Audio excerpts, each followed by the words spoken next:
उत्तर प्रदेश के गाजीपुर में बाढ़ से हर जगह तबाही मची हुई है।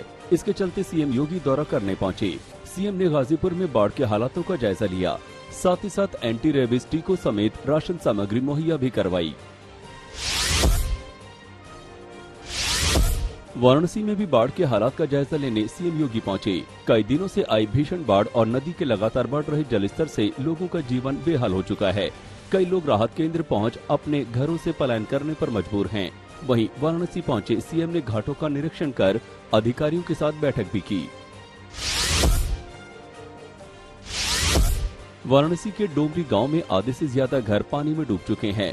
डोमरी गांव 2018 में पीएम मोदी द्वारा गोद लिया गया था और आज ये गांव पूरी तरह तबाह हो चुका है। कई घरों पर बाढ़ के चलते ताले पड़े हैं, तो कई वहां से निकलकर राहत केंद्र में जा चुके हैं। वाराणसी के गोयनका महाविश्वविद्यालय में सरकार की तरफ से बाढ़ पीड़ितों के लिए शेल्टर होम बनाया गया है, जिसमें पीड़ितों के लिए रहने और खाने की पूरी व्यवस्था की गई। शेल्टर होम में 300 से ज्यादा लोगों के लिए हर दिन खाना बनाया जाता है। हालांकि बाढ़ पीड़ित घर डूबने से काफी परेशान हैं, वहीं शेल्टर होम ही उनका सहारा बने हुए हैं। यूपी के मिर्जापुर में गंगा खतरे के निशान के नीचे पहुंच गई। बाढ़ के चलते परेशान लोगों को पानी कम होने से काफी राहत मिली। गंगा का पानी हर घंटे 4 सेंटीमीटर की रफ्तार से कम हो रहा है। प्रशासन फिलहाल लोगों को बाढ़ग्रस्त इलाकों में बोट से लगातार सतर्क कर रही है। उत्तराखंड के बागेश्वर में बारिश के चलते लैंडस्लाइड से यातायात रुक गया। सड़क पर यातायात रुकने से ग्रामीण पैदल चलने पर मजबूर हो गए। हालात देखकर ग्रामीणों ने रास्ते की जल्द मरम्मत कराने की मांग की है। हालांकि लगातार हो रही बारिश से मरम्मत का काम शुरू नहीं हो पाया है।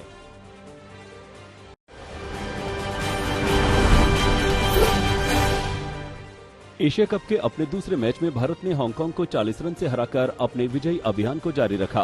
टॉस हारने के बाद टीम इंडिया ने पहले बल्लेबाजी की और 20 ओवर में 2 विकेट के नुकसान पर 192 रन बनाए। जवाब में हांगकांग 5 विकेट पर सिर्फ 142 रन ही बना पाई। एशिया कप में लगातार दूसरी जीत दर्ज कर भारत ग्रुप ए में सबसे ऊपर रहा और सुपर 4 में जगह बनाने वाली दूसरी टीम बना।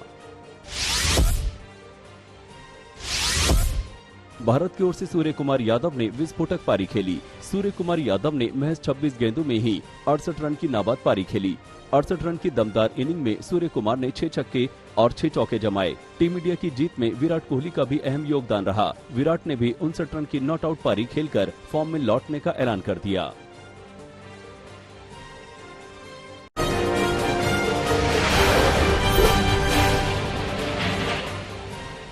असम के बोंगाई गांव में प्रशासन ने एक और मदरसा ढहा दिया। आरोप है कि इस मदरसे का इस्तेमाल आतंकी गतिविधियों को अंजाम देने के लिए किया जा रहा था। कवैतरी पार्ट 4 गांव में बने मरकाजुल मां आरिफ कुरियाना मदरसे को गिराने के लिए कई बुलडोजर बुलाए गए थे। इलाके में बड़ी संख्या में सैन्य बल भी तैनात किया गया था।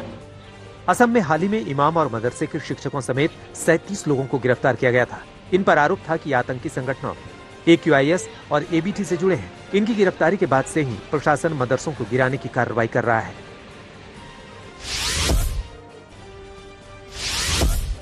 सोनाली फोगाट की मौत की जांच तेज हो गई है। गोवा पुलिस ने हिसार में सोनाली के फार्म हाउस पर तफ्तीश की। वहां काम करने वाले कंप्यूटर ऑपरेटर शिवम को पुलिस ने हिरासत में लिया है। पुलिस ने फार्म हाउस से गायब लैपटॉप, DVR और मोबाइल फोन भी बरामद किया है। गोवा पुलिस की पूछताछ में खुलासा हुआ है कि सुधीर सांगवान फार्म हाउस को लीज पर देना चाहता था।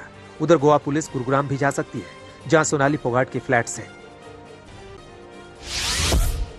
मनी लॉन्ड्रिंग केस में फिल्म अभिनेत्री जैकलिन फर्नांडीज की मुश्किलें बढ़ गई हैं। ईडी की चार्जशीट पर पटियाला हाउस कोर्ट ने संज्ञान लेते हुए समन जारी किया है और जैकलिन को 26 सितंबर को अदालत में पेश होने का आदेश दिया है। ठग सुकेश चंद्रशेखर के 200 करोड़ की ठगी के मामले में ईडी ने जैकलिन को भी आरोपी बनाया है। जैकलिन के विदेश जाने की इजाजत दिए जाने की अर्जी पर कोर्ट ने कहा कि परिस्थितियां बदल गई हैं। अब कोर्ट में पेशी के बाद उनकी इस अर्जी पर विचार किया जाएगा। वहीं 12 सितंबर को दिल्ली पुलिस भी एक्ट्रेस से पूछताछ करेगी। ईडी ने 215 करोड़ रुपए की मनी लॉन्ड्रिंग केस में आरोपी बनाया है। जैकलिन पर ईडी ने इस महीने अगस्त में बॉलीवुड अभिनेता के खिलाफ चार्जशीट भी दायर की थी।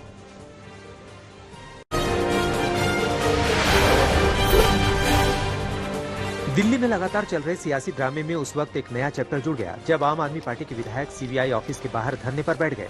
आम आदमी पार्टी ने बीजेपी पर ऑपरेशन लोटस के आरोप लगाकर CBI को शिकायत दी और जांच की मांग की। उससे पहले दिल्ली की सत्ता में काबिज पार्टी ने सड़कों पर भी विरोध प्रदर्शन किया और बीजेपी के पुतले जलाए। इन सब के बीच बीजेपी के गौरव भाटिया और आम आदमी पार्टी के सौरभ भारद्वाज के बीच सड़क पर नोकझोंक की तस्वीरें सामने आई। दरअसल आज तक के शो हल्ला बोल में गौरव भाटिया ने 500 स्कूलों के दावे को लेकर सौरभ भारद्वाज को चुनौती दी थी। 2024 में मोदी को चुनौती देने के लिए विपक्ष की मोर्चाबंदी तेज हो गई है। एनसीपी के मुखिया शरद पवार ने कहा है कि न्यूनतम साझा कार्यक्रम के तहत विपक्ष एकजुट होकर लड़ सकता है। पवार के बयान के बीच तेलंगाना के मुख्यमंत्री बिहार दौरे पर हैं। उन्होंने मुख्यमंत्री नीतीश कुमार और डिप्टी सीएम तेजस्वी यादव से मुलाकात की। नीतीश कुमार से मुलाकात के बाद केसीआर ने केंद्र सरकार पर निशाना साधा और कहा कि धर्म के नाम पर उकसाने का काम हो रहा है।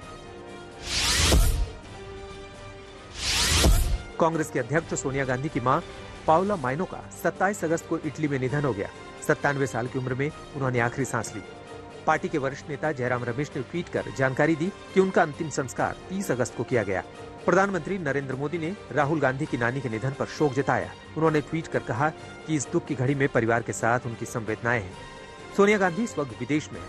उनके साथ बेटे राहुल गांधी और बेटी प्रियंका गांधी भी गए हैं। झारखंड के सत्ताधारी विधायकों ने छत्तीसगढ़ के रिजॉर्ट में डेरा डाल रखा है। इस बीच छत्तीसगढ़ में रिजॉर्ट के पॉलिटिक्स को लेकर बीजेपी हमलावर है और फिजूल खर्ची का आरोप लगा रही है। इस बीच दुमका में अंकिता की मौत को लेकर सियासत तेज हो गई है। दिल्ली से बीजेपी के नेताओं का प्रतिनिधिमंडल दुमका पहुंचा, जिसमें मनोज तिवारी, निशिकांत दुबे और कपिल मिश्रा शामिल हैं। बीजेपी के नेताओं ने अंकिता के घर वालों से मुलाकात की है।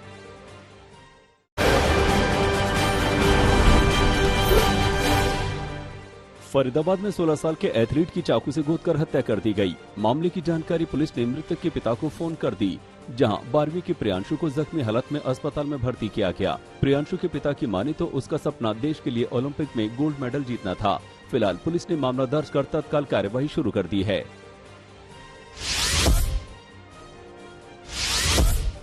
वाराणसी के काशी विश्वनाथ मंदिर में मनी ऑर्डर घोटाला सामने आया है, जहां घोटाले को लेकर मंदिर प्रशासन की तरफ से पास के थाने में हेराफेरी और धोखाधड़ी का मुकदमा दर्ज करवाया गया। मंदिर प्रशासन ने सहायक कंप्यूटर ऑपरेटर के खिलाफ शक जताकर मामला दर्ज करवाया है। घोटाले को देख मंदिर प्रशासन अब पिछले 10 साल के मनी ऑर्डर का रिकॉर्ड खंगालने में भी जुट गई है।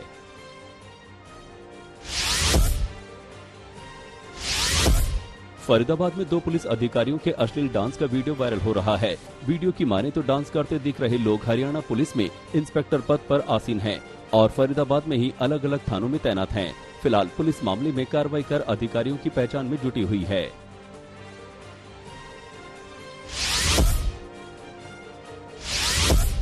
यूपी के शाहजहांपुर में ठगी करने वाले बंटी और बबली के जोड़े को गिरफ्तार कर लिया गया है। ये जोड़ा सऊदी अरब की मुद्रा दिखाकर लोगों से हजारों रुपए की ठगी करता था। इनके पास से पुलिस ने एक मोटरसाइकिल और एक थैले में अखबार के बंडल बरामद किए हैं, जिसमें रियल करेंसी के 50-50 के 11 नोट और 5,000 रुपए बरामद हुए हैं।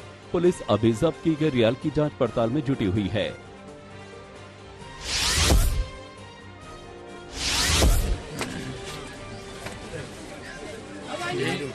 बिहार के समस्तीपुर में किसान की गोली मारकर हत्या कर दी गई।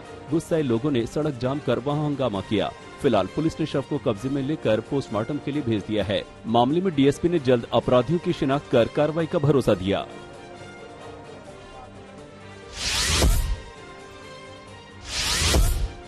कानपुर में 10 साल के बच्चे के अपहरण के बाद हत्या की वारदात को अंजाम दिया गया। अपहरणकर्ताओं ने 6 लाख की फिरौती की मांग रखी थी और जब परिजन ये रकम नहीं दे पाए तो आरोपियों ने बच्चे को जिंदा गंगा नदी में फेंक दिया। फिलहाल पुलिस ने 4 आरोपियों को गिरफ्तार कर जांच शुरू कर दी है।